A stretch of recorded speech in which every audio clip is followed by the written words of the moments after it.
Sir पापा ने हमेशा पढ़ाई की टेंशन दी, हेल्थ का कभी नहीं सोचा, ना अपना ना बच्चों का, इसलिए भी मुझे उनसे नफ़रत है। और वो बीमार भी रहते हैं, मुझे भी तो दुख होता है, लेकिन वो अपनी हेल्थ को इंपॉर्टेंस ही नहीं देते हैं। बचपन से ना उन्होंने बच्चों की हेल्थ को इंपॉर्टेंस दी और टेंशन ही दी है, कभी पढ़ाई की कभी शादी की, इसलिए भी मुझे उन पर गुस्सा आता है, नफ़रत होती है। और वो अभी अपना ख्याल नहीं रखते, बीमारी के बाद भी, और मम्मी भी ऐसी ही हैं। डॉक्टर मना करता है उनको कुछ भी खाने को, कि जैसे मैदा मत खाओ या इस तरीके की चीज़ें, उल्टा अस्पतालों में ब्रेड देते हैं। और सर अभी मैं करवट भी नहीं ले पा रही हूँ दर्द की वजह से, रात भर सो भी नहीं पाई, मेरे को लगता है बुखार हो गया और हालत बहुत ख़राब है। दर्द तो बढ़ना नहीं चाहिए था अब तो, क्योंकि अब जो आपने बताया वो मैं कर रही हूँ, तो दर्द क्यों बढ़ता जा रहा है? और सर दही खाने से पेट ठीक से साफ़ नहीं हो रहा, क्या किया जाए? देखो, पहला क्वेश्चन जो था कि आपके जो पापा हैं उनसे आपको नफ़रत होती है क्योंकि उन्होंने आपको टेंशन दी, वो सेहत का भी ख्याल नहीं रखते। तो ये जो नफ़रत है ना, इसको छोड़ दो करना। उसका कारण क्या है?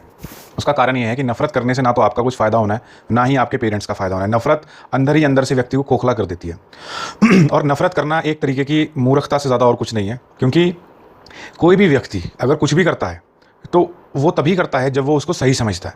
और सही वो गलत हो चाहे कुछ भी, वो उसकी सोच समझ पे निर्भर करता है। सोच समझ उसके, एक तो कुदरती दिमाग ही कितना, किसी में प्राकृतिक नेचुरली दिमाग थोड़ा है तो वो अलग बात है, कोई कम अकल होता है, किसी के एक्सपीरियंसेस अच्छे नहीं रहते, किसी को किसी ने जानकारी नहीं दी होती, कभी कुछ गाइड ही नहीं किया होता। तो बहुत सारे रीजंस फैक्टर्स की वजह से व्यक्ति की एक सोच निर्मित होती है, और उसी सोच के हिसाब से वो सारी ज़िंदगी सही गलत फैसले लेता रहता है और दूसरों के ऊपर भी थोपता रहता है, अपनी फैमिली के ऊपर, जो उसके ऊपर डिपेंडेंट होते हैं। जो डिपेंड नहीं होते उनके ऊपर वो थोप नहीं सकता। तो जैसे तुमने कहा कि पेरेंट्स की तबीयत ठीक नहीं रहती, डेफिनेटली तुम्हारी भी नहीं रहती, क्योंकि सीखा तो तुमने सब कुछ अपने पेरेंट्स से ही होगा, क्योंकि उनको देख के लोग सीखते हैं। तो जब उन्हें कुछ नहीं पता तो तुमने भी क्या ही सीखा होगा, क्योंकि उनकी अभी तक तबीयत खराब ही रहती है। तो कहने का मतलब ये है, नफरत करने से कोई फ़ायदा नहीं है। तुम नफरत करते रहो, शौक से करो, लेकिन उससे क्या होगा? तुमको स्ट्रेस होगा, तुम्हारे बीपी ब्लड प्रेशर है वो बढ़ जाएगा या लो हो जाएगा, कुछ फ़र्क नहीं पड़ता।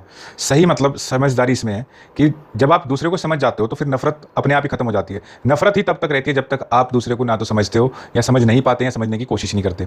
काफ़ी सारे लोग जो हैं, बहुत समझदार लोग हुए हैं इस दुनिया में, जिन्होंने दुनिया को एक रास्ता दिखाया है समझदारी का, शांति का। वो हमेशा नॉन वायलेंस में बिलीव करते थे।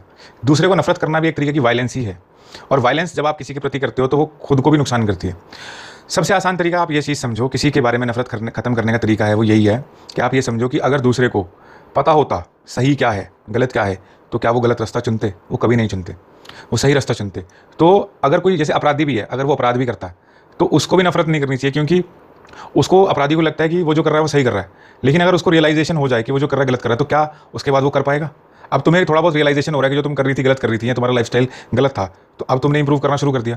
तो ऐसे ही होता है, सारा खेल रियलाइजेशन का होता है। नफरत करने से कुछ नहीं होता। उन्होंने जो भी किया अच्छी इंटेंशन से ही किया, तुम्हें पढ़ाई लिखाई का प्रेशर बनाया, उन्होंने एज ए पेरेंट गलत नहीं किया, तरीका गलत था, लेकिन पढ़ाई लिखाई तो करवाई ना, कोशिश तो करी। कितने बच्चे हैं जिनके पेरेंट्स उनको स्कूल भी नहीं भेजते हैं?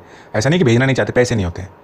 तो इंटेंशन कुछ बुरी नहीं थी, शादी का प्रेशर बनाया, इंटेंशन कोई बुरी नहीं थी, शादी हो जानी चाहिए तुम्हारी अब तक, लेकिन नहीं हुई क्योंकि तबीयत ठीक नहीं रही। उन्हें बस कुल मिला के बात यह है कि नफरत करने का कोई पॉइंट नहीं है।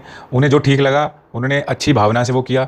वो अलग बात है कि उनको मनोविज्ञान की इतनी समझ ही नहीं थी, साइकोलॉजी का कुछ पता ही नहीं था। वो तो डिप्रेशन को भी कोई खांसी जुकाम जैसी बीमारी समझते हैं कि डॉक्टर के पास जाएंगे और दवाई मिल जाएगी और 15 दिन में ठीक हो जाएंगे। तो वो अज्ञानता है। तो किसी की अज्ञानता की वजह से उसको नफरत करना, ये मूर्खता है, ये समझदारी नहीं है, ये ना समझिए। तो बस आप बिल्कुल नफरत मत करो, जो उन्होंने किया वो सही किया। और बाकी एक बात हो रहा है जो असली बात है, उन्होंने कुछ नहीं किया, तुम्हारे भाग्य ने करवाया है तुम्हारे साथ ऐसा। तुम्हारे साथ जो भी हो रहा है तुम्हारे ही पिछले जन्मों के भाग्य हैं, तभी तो तुम्हें ऐसी फैमिली मिली, ऐसी सेहत मिली, इतना कमज़ोर शरीर मिला। ये भाग्य ही तो है। लेकिन ऐसा नहीं है कि भाग्य हमेशा एक जैसा रहता है, समय का चक्कर घूमता है। अभी जैसे तुम अपनी सेहत के ऊपर ध्यान देने लगी हो, 2 साल से मैं जानता हूँ तुमको, ठीक है ना, लास्ट ईयर की जनवरी से तुमने बातचीत करना स्टार्ट किया था। उसके बाद से ये फर्स्ट टाइम है, पहली बार हुआ है कि ये जनवरी आने वाली होगी, तुमने पहली बार अपनी सेहत को लेकर बातें करनी शुरू करी हैं सीरियसली। नहीं तो तुम फालतू की बातें ही करती रहती थी कि प्रेमी ये प्रेमी ऐसा, ये सब बातें करती रहती थी तुम। वो प्रेमी भी छोड़ गया, वो भी भाग्य ही था। ऐसे गलत लोग तुम्हारे जीवन में आए, उन्होंने तुम्हारा वक्त भी बर्बाद किया, सेहत भी खराब करी, टेंशन दी, फालतू की स्ट्रेस दिया। लेकिन अब वक्त बदल रहा है, मुझे को ऐसी स्ट्रॉन्ग फीलिंग हो रही है, तुम्हारा वक्त बदल रहा है, सब ठीक हो जाएगा। ये नफरत करना छोड़ दो, किसी से नफरत नहीं करनी। जिसने जो किया, हमारी किस्मत थी, हमारे किस्मत में बुरा वक्त था, कोई हमें 2 गाली भी दे के चले गया, हमने दी होंगी पिछले जन्म में उसको गालियाँ, तभी तो कोई हमको दे के गया। तो ये सब, इस चीज़ को ऐसे देखना शुरू करो और लोगों के प्रति नफरत करनी छोड़ दो। और अपने माँ बाप के साथ नफरत करोगे तो तुम्हारी, जैसे मैंने बताया है, कितनी बार बताता हूँ, ये तुम्हारा मन है और तन है, ये कभी ठीक नहीं रहेगा। पेरेंट्स की तो कभी भी उनके खिलाफ कुछ बोलना नहीं चाहिए। उन जैसे वो बातचीत करते हैं, 2 कड़वी बातें भी बोल दे, 2 गालियाँ भी दे दें, वो भी सुन लो, वो भी सुन लेनी चाहिए, जवाब नहीं देना चाहिए, क्योंकि जवाब दोगे तुम्हारे कर्म खराब हो जाएंगे, और सुन लिया तो वो भी शुभ है। अब ये बातें पता नहीं तुम्हें समझ में आएंगी नहीं आएंगी, जो लोग सुन रहे हैं उनके लिए, उनको शायद ये बातें अजीब लगेंगी, लेकिन अध्यात्म की अगर तुमको अच्छी सी गहरी समझ होगी तो तुम्हें समझ में आ जाएंगी कि जो पेरेंट्स होते हैं वो गालियाँ भी दे तुमको, उनको जवाब नहीं देना है, वो सुन लेना सब कुछ। वो सब कुछ सुनने से भी तुम्हारे जो है ना, जो तुमने कुछ बुरे कर्म किए थे वो सब ठीक हो जाते हैं। पेरेंट्स के खिलाफ नहीं जाना, उनके साथ कोई बदतमीजी नहीं करनी, उनको जवाब नहीं देना, उनसे लड़ाई झगड़ा नहीं करना। वो जो कहते हैं सुन लो, कोशिश करो उनका दिल ना दुखाया जाए, कम से कम पेरेंट्स का दिल ना दुखाया जाए। तो उससे भी तुम्हारे सूर्य के बुरे प्रभाव शांत हो जाते हैं, चंद्र के बुरे प्रभाव शांत हो जाते हैं। सूर्य के बुरे प्रभाव शांत होने से तुम्हारा तन स्वस्थ रहता है, और चंद्र के बुरे प्रभाव खत्म हो जाने से या कम हो जाने से तुम्हारा मन खुश रहता है। तो पेरेंट्स के साथ कभी बुरा व्यवहार ना करो। अगर वो करते हैं तो सुन लो, बर्दाश्त कर लो, लेकिन उनके साथ लड़ाई झगड़ा नहीं करना। नफरत तो करना ही नहीं है, मतलब ही कुछ नहीं है। उन्होंने जो किया अच्छा किया, जो हमारे साथ बुरा हुआ हमारी किस्मत थी, और हमें अब अपनी किस्मत बदलनी है, हम कर्म से बदल सकते हैं। तो तुम्हारा दूसरा क्वेश्चन है कि पेरेंट्स अपना केयर नहीं करते, तुम प्यार से बैठो, उन्हें समझाओ। नहीं सुनते, कोई बात नहीं, जब धीरे धीरे प्यार से बातें करना शुरू करो, समझाना शुरू करो, इससे तुम्हारी पर्सनैलिटी में भी चेंज आएगा। तुम्हें भी बहुत जरूरत है तुम्हारी पर्सनैलिटी में इंप्रूवमेंट करने की, बहुत सारी कमियां तुम में भी।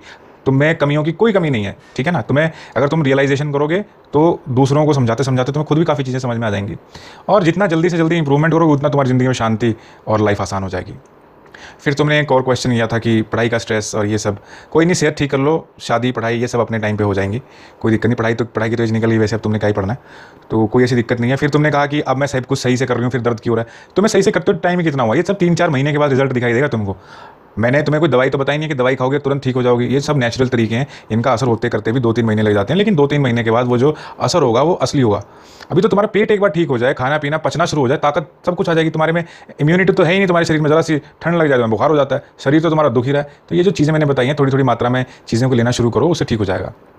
इतनी जल्दी घबराने की जरूरत नहीं, इतनी जल्दी रिजल्ट्स एक्सपेक्ट मत करो। रिजल्ट्स इनके मिलने हैं, पॉजिटिव मिलेंगे, लेकिन जल्दी एक्सपेक्टेशन कुछ मत करो। 2-3 महीने, नवंबर दिसंबर से पहले तो सोचो ही मत। और जो भी करना है थोड़ी थोड़ी मात्रा में करो। फिर तुमने कहा पेट का, जो दही होता है ना, जैसे लूज मोशन हो जाते हैं तो दही दिया जाता है, क्योंकि ये जो है मोशन को बांधता है। लेकिन ये भी नहीं है कि कब्ज कर देता है, ये तो बेसिकली बैक्टीरियल कल्चर के लिए बहुत इंपॉर्टेंट है। थोड़ी मात्रा में दही खाना चाहिए। सबसे अगर पेट की दिक्कत है तो एक मैंने पहले ही बताया कि काला नमक जो होता है, वो जो मोशन होता है उसको थोड़ा सॉफ्ट करता है, ठीक है। वो जो गंदगी होती है पेट की, उसको मैं मोशन बोल रहा हूँ, तो उसको सॉफ्ट करता है। तो थोड़ी सी मात्रा में काले नमक का इस्तेमाल व्यक्ति को करना चाहिए, वो उसको नरम करता है। जैसे, और एक कली जो होती है लहसुन की जरूर खानी चाहिए। अगर तुम्हारी कोई दिक्कत नहीं है, पित्त की बीमारी नहीं है, फुंसियाँ वगैरह नहीं होती है, क्योंकि तासीर गर्म होती है, तो एक खाली पेट खा लो या रोटी के साथ खा लो लहसुन की एक कली। अब अदरक आ जाएगा, वो यूज़ कर लो। और सबसे बढ़िया तरीका ये है कि गर्म पानी पियो, और 15 मिनट आप बैठ जाओ, या तो चल फिर लो, नहीं चला फिर जाता लेट के, थोड़ा सा अपने पेट की मसाज करो, ठीक है। ये जो तरीके हैं ये लोग बताते हैं, उसके बाद आप जाओ। लेकिन आप जाके बैठ जाओ, जैसे ही बैठते हो तो बैठने के बाद आपके जो आंत पे प्रेशर बनेगा तो अपने आप ही मोशन थोड़ा सा पास ऑन होगा, ठीक है। लेकिन इसकी आपको एक चीज़ और बताऊं मैं, फाइबर का इस्तेमाल आपको ज़्यादा से ज़्यादा करना पड़ेगा।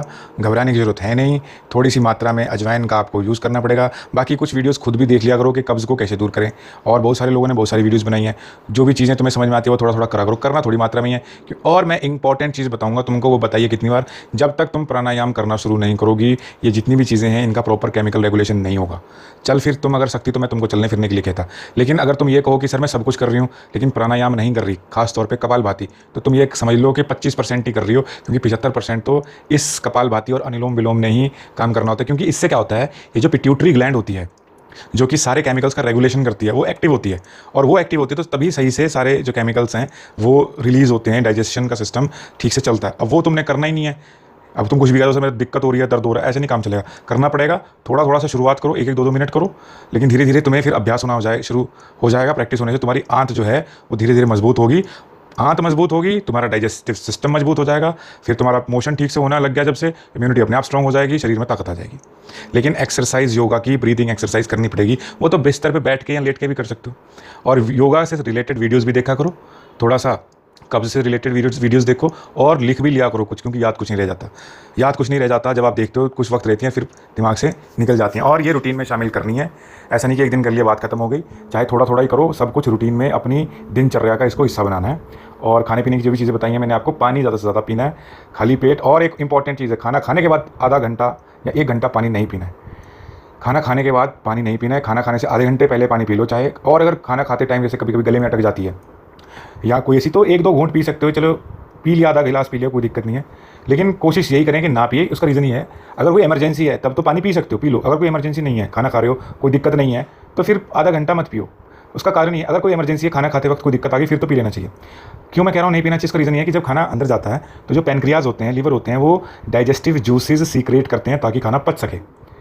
तो लोग पानी पी के वो डाइल्यूट कर देते हैं। डाइल्यूट जैसे होता है ना कि दूध में पानी डाल देते, दूध का वो स्वाद खत्म हो जाता है, असर कम हो जाता है, उसी तरीके से उन जूसेस का असर कम हो जाता है, तो वो सही से डाइजेशन नहीं होता। इसलिए आधा घंटे बाद पानी पीना चाहिए। लेकिन ज़रूरी है, गले में रोटी लग जाती है कभी, या चावल लोग खाते हैं तो वो अटक जाते हैं, तो पानी पी लेना चाहिए। लेकिन ज़रूरत नहीं है तो फिर पानी आधा घंटे तक ना पिया जाए तो अच्छे से डाइजेशन हो जाता है।